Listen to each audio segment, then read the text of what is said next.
আজকে আমরা পড়ব অ্যানিলিডা। তাহলে অ্যানিলিডা প্রথমে জানতে হবে এই অ্যানিলিডাকে কি বলা হয়? Segmented animal. অ্যানিলিডা হচ্ছে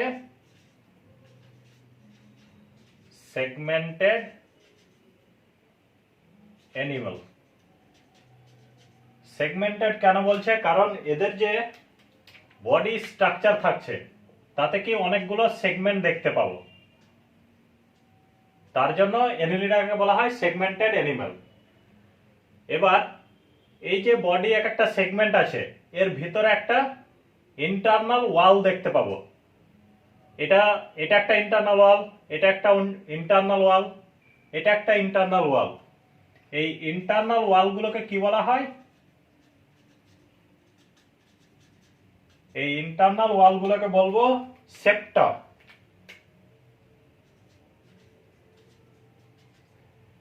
তাহলে অ্যানিলিডার সেগমেন্ট যে থাকে এক একটা সেপ্টা দিয়ে ভাগ থাকে, সেপ্টাই হচ্ছে ইন্টারনাল ওয়াল। এবার এই অ্যানিলিডা গুলো যদি ফিচার্স দেখি কি দেখতে পাবো? এরা হচ্ছে প্যারাসাইটিক। এক নম্বর হচ্ছে এরা প্যারাসাইটিক।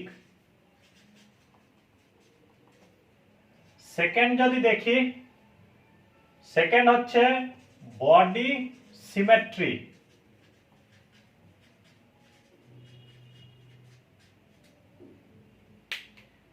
বডি সিমেট্রি যেমন প্লাটি হেলমেন্থিস দেখেছিলাম, আস্কেল হেলমেন্থিস দেখেছিলাম, সেম ওই রকম অ্যানিলিডাও কি বাইল্যাটারাল সিমেট্রিক্যাল।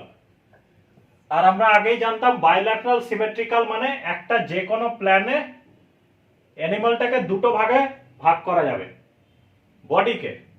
ঠিক আছে, একটা যে কোনো প্ল্যানে বডিকে দুটো সমান ভাগে ভাগ করা যাবে, তারাই হচ্ছে বাইল্যাটারাল সিমেট্রিক্যাল। তাহলে বডি সিমেট্রি অ্যানিলিডার ক্ষেত্রে কি হবে? Bilateral symmetrical. Bilateral symmetrical. Third point দেখবো জার্ম লেয়ার।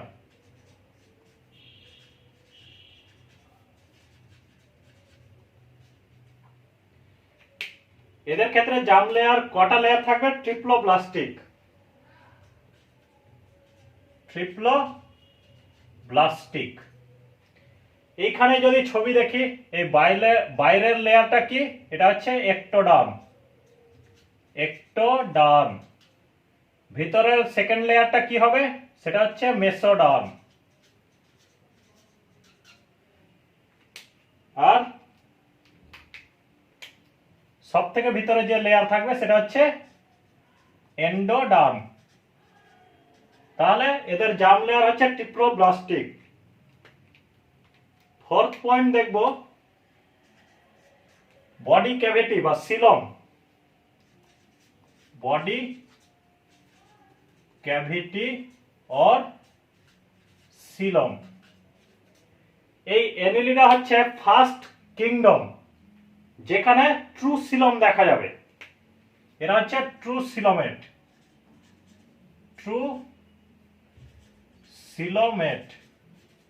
ট্রু সিলোমেট মানে কি? এই যে স্পেস থাকছে বডির মধ্যে, ঠিক আছে, যে স্পেস দেখতে পাবো, একটা স্পেস কোথায় থাকবে? একটা যে ডাইজেস্টিভ ক্যাভিটি আর বডি ওয়ালের মধ্যে যে স্পেসটা থাকবে সেটা মেসোডার্ম দিয়ে ঘেরা থাকবে, তার জন্য এটা হচ্ছে ট্রু সিলোমেট। তাহলে বডি ক্যাভিটি আমরা দেখে নিলাম। এবার দেখব এই ছবিটাতেই যদি দেখি, এই যে স্পেসটা আছে, এই স্পেস আর এটা একটা স্পেস, এই স্পেসগুলো কি মেসোডার্ম দিয়ে ঢাকা আছে, তার জন্য এটা হচ্ছে ট্রু সিলোমেট। এবার তারপরের পয়েন্ট দেখব 5 নাম্বার ডাইজেস্টিভ সিস্টেম।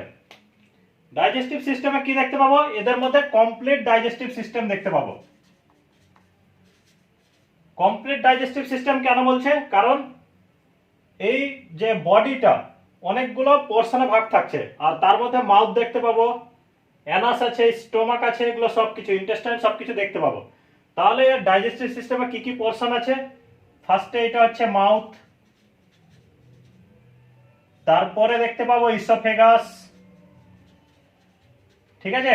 তারপরে এখানে দেখতে পাবো ক্রপ, তারপরে দেখতে পাবো গিজার্ড, তারপরে দেখতে পাবো ইন্টেস্টাইন, আর লাস্টে থাকবে এনাস। তাহলে মাউথ আর এনাস দুটো আলাদা পোর্শনে ভাগ আছে, তার জন্য এটা হচ্ছে কমপ্লিট ডাইজেস্টিভ সিস্টেম দেখতে পাবো। কার ক্ষেত্রে? অ্যানিলিডার ক্ষেত্রে। এবার 6 পয়েন্ট যদি সার্কুলেশন দেখি, এদের মধ্যে কি সার্কুলেশন হবে? Close circulation. এই যে সার্কুলেশন, এটা হচ্ছে ক্লোজড সার্কুলেশন। ক্লোজ সার্কুলেশন মানে এটা হার্ট আর এটা হচ্ছে ব্লাড ভেসেল, এরা ঘিরে থাকবে। মানে ব্লাডের যদি ফ্লো এই দিক থেকে শুরু হয়, ব্লাড ভেসেলে যদি আসে, তাহলে আবার ফিরে কোথায় যাবে? হার্টে। এই যে প্রসেস, এটা হচ্ছে ক্লোজ সার্কুলেশন। তাহলে এদের সার্কুলেশনে কি কি দেখতে পেলাম? 1 নম্বর এওর্টিক আর্চ, এখানে হার্ট হিসেবে কাজ করবে কে? Aortic arch.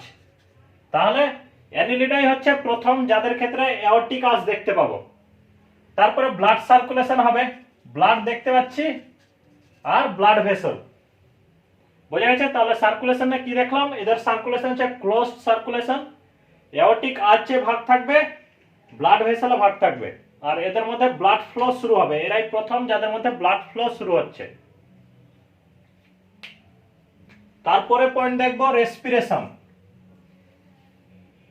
এরাই হচ্ছে প্রথম যাদের ক্ষেত্রে রেসপিরেশন দেখতে পাবো। রেসপিরেশন কার মাধ্যমে হবে? গিলস এর দ্বারা, বা হতে পারে ফেরিংস এর মাধ্যমে। গিলস আর ফেরিংস এই দুটো রেসপিরেটরি অর্গান হিসেবে কাজ করবে। তারপরে পয়েন্ট দেখবো এক্সক্রিটরি সিস্টেম।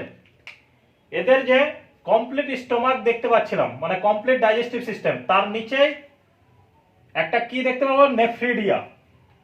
এখানে থাকবে নেফ্রিডিয়া। এই নেফ্রিডিয়া এক্সক্রিটরি অর্গান হিসেবে কাজ করবে।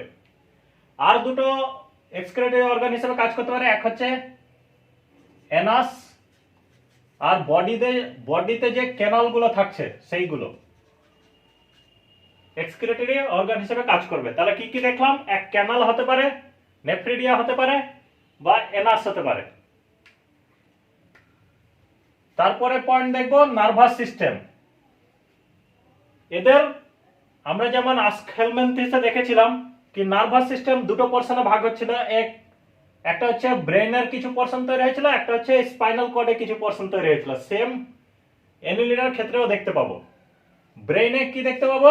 Cerebral ganglia. Cerebral ganglia. তাহলে সেরিব্রাল গ্যাংলিয়া তৈরি হবে নার্ভাস সিস্টেমে, আর তার সঙ্গে ডরসাল আর ভেন্ট্রাল নার্ভ কর্ড দেখতে পাবো। তাহলে বাইরের দিকে এটা কি? ডরসাল নার্ভ কর্ড দেখতে পাচ্ছি। সেম যেমন আস্কেলমেন্থিসে দেখছিলাম ওই রকমই। এদিকে দেখবো ভেন্ট্রাল নার্ভ কর্ড, ঠিক আছে। এরপরে দেখবো রিপ্রোডাক্টিভ সিস্টেম। আমরা আগেই বলেছি কি যাদের ক্ষেত্রে মেল গ্যামেট আর ফিমেল গ্যামেট একই বডিতে তৈরি হবে সেই সকল অ্যানিমালকে আমরা কি বলতাম? হার্মাফ্রোডাইটিক অ্যানিমাল।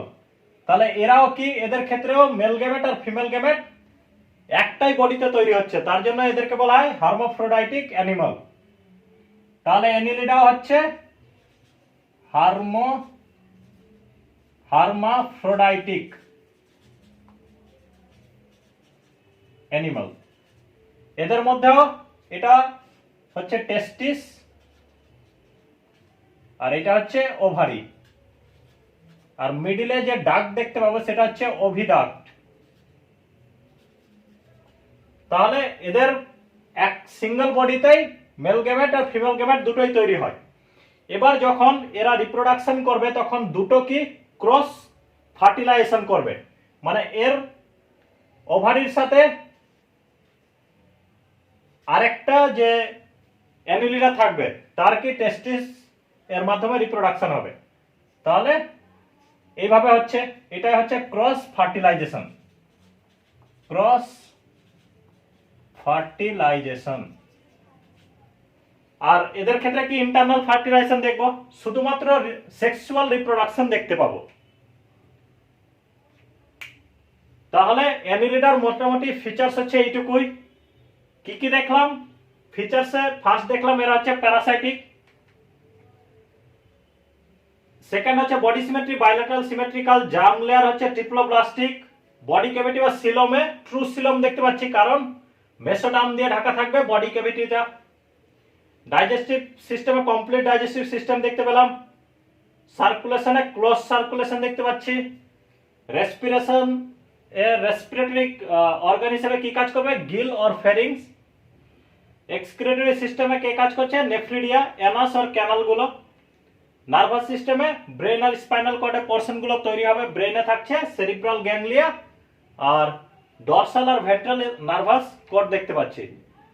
রিপ্রোডাকশন এদের মধ্যে শুধুমাত্র সেক্সুয়াল রিপ্রোডাকশন দেখতে পাবো, আর একটা বডিতে সিঙ্গেল বডিতে দুটো গ্যামেট তৈরি হচ্ছে, তার জন্য এদেরকে বলা হয় হার্মাফ্রোডাইটিক অ্যানিমাল। আর এদের মধ্যে ক্রস ফার্টিলাইজেশন দেখতে পাবো। এবার ইকোলজিক্যাল রোল কি আছে এদের, অ্যানিলিডাদের? Ecological role. অ্যানিলিডাতে যে আর্থওয়ার্ম দেখতে পাবো তাকে কি বলা হয়, কৃষক বন্ধু বলা হয়, মানে মাটির উর্বরতা বৃদ্ধি করে। তাহলে এক নম্বর ইকোলজিক্যাল রোলে কি দেখতে পাচ্ছি, অ্যারেট সয়েল,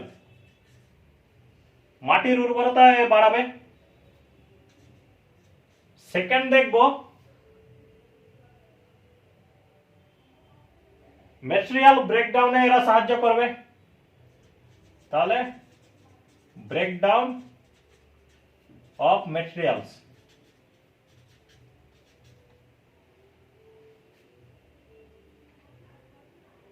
আর থার্ড এরা ফুড সোর্স হিসেবে কাজ করতে পারে। তাহলে ইকোলজিক্যাল রোলে কি কি দেখলাম, একটা হচ্ছে aerate soil, breakdown of materials আর ফুড সোর্স হিসেবে কাজ করতে পারে। এবার ক্লাসিফিকেশন দেখব, অ্যানিলিডার ক্লাসিফিকেশন।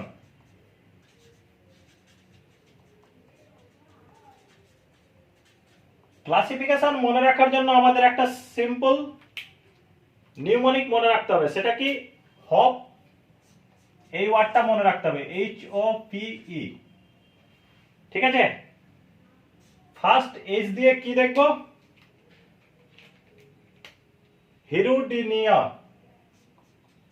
হিরুডিনিয়া, ঠিক আছে।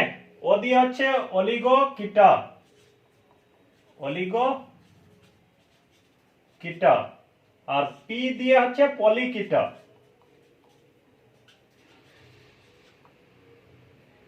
তাহলে এইচ দিয়ে দেখছি হিরুডিনারিয়া, ও দিয়ে হচ্ছে অলিগোকিটা আর পি দিয়ে হচ্ছে পলিকিটা। এবার এদের একটা করে এক্সাম্পল মনে রাখবো। এক্সাম্পল মনে রাখার নিউমোনিক হবে লিমা, LEMA। এই ওয়ার্ডটা মনে রাখবো। তাহলে হিরুডিনারিয়ার এক্সাম্পল কি হবে, লিচ, LEECH। হিরুডিনারিয়া তাহলে এক্সাম্পল দেখলাম লিচ। অলিগোকিটা কি দেখব, ই দিয়ে আর্থওয়ার্ম,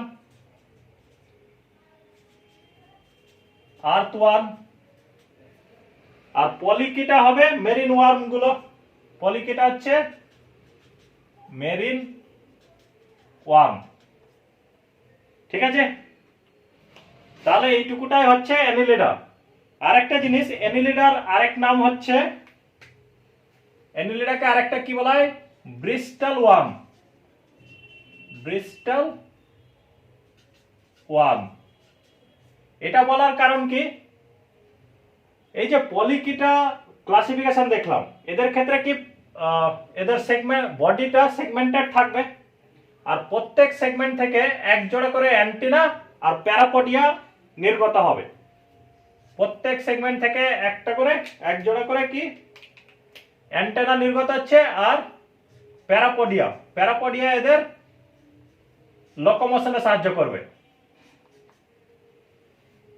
এবার এরা দেখতে পুরোটাই ব্রিস্টালের মতো, তার জন্য এই অ্যানিলিডা গুলোকে বলা হয় ব্রিস্টাল ওয়ার্ম। বোঝা গেছে? তাহলে অ্যানিলিডার আরেক নাম হচ্ছে ব্রিস্টাল ওয়ার্ম। মোটামুটি এইটুকুটাই হচ্ছে অ্যানিলিডা। আশা করছি সবকিছুই বোঝা গেছে।